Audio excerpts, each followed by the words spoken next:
Hello everybody, welcome back to another edition of Nick's Hot Takes, and first of all I want to say thank you to everyone who showed me such great support, showing up to that live show, showing up to the second live show we did, and leaving so many comments. It means the world to me. You guys are making the boyhood dream. I'm like Shawn Michaels winning the world title, except my world title is just people on the internet liking me.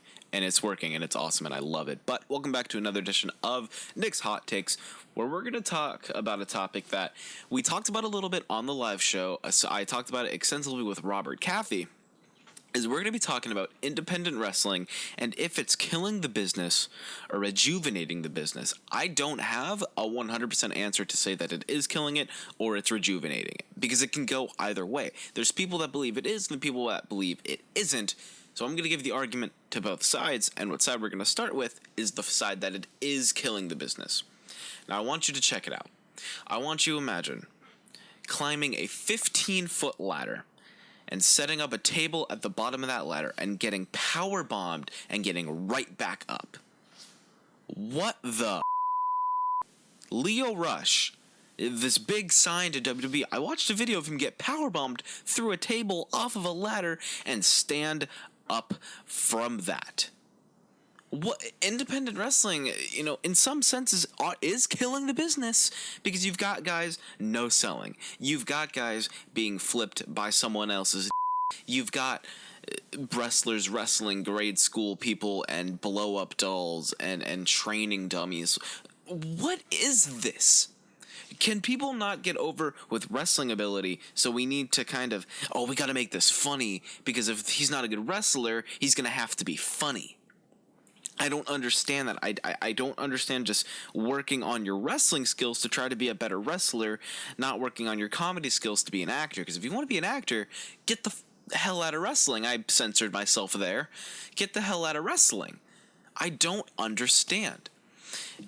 Independent wrestling, I can see why people would think it rejuvenates, and we'll talk a little bit about why it may be rejuvenating the business. But right now, in my opinion, it is 90% killing the business. Now, this is only my opinion. This isn't fact. This isn't me saying for sure that it is killing the business.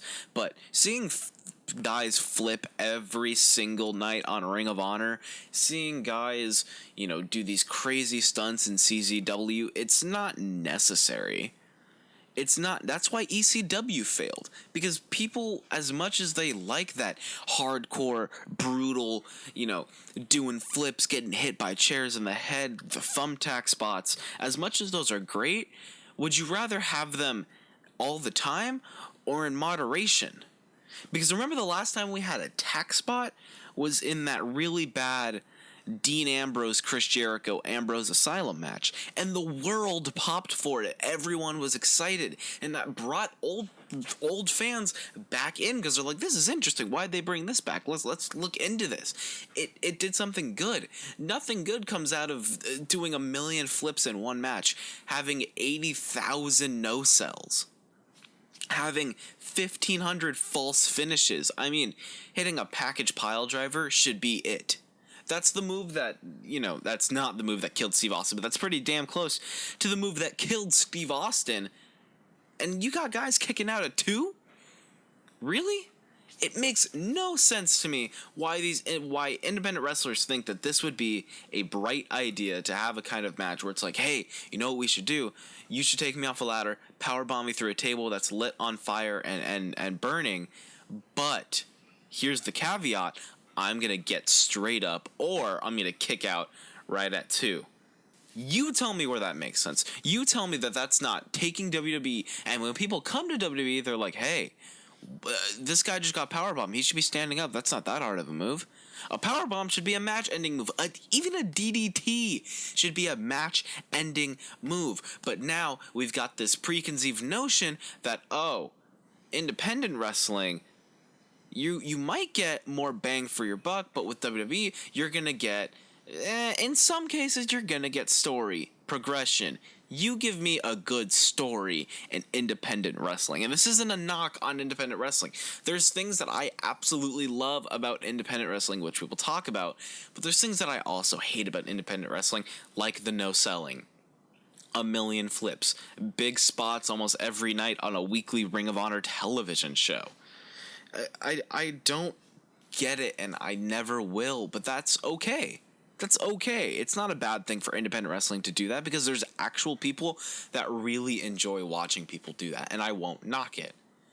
But to talk about how it's rejuvenating the business, because it really is, because now WWE kind of has to do something with their programming and their pay-per-views to really make you not want to tune in to Ring of Honor, to Impact.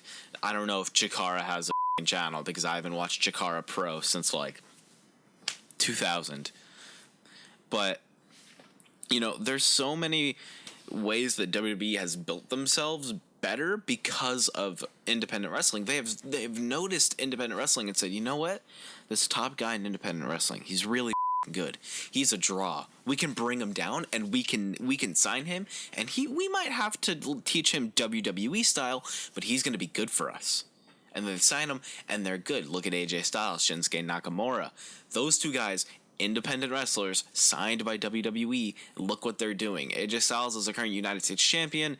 Shinsuke Nakamura is facing Baron Corbin at is facing Jinder Mahal at SummerSlam. I want it to be Baron Corbin. I have this kind of mindset where Jinder's not the real champion. It's actually Corbin. But another way that it's really, really rejuvenated and revolutionized WWE is that they've taken notice, like, hey, people really like these big things.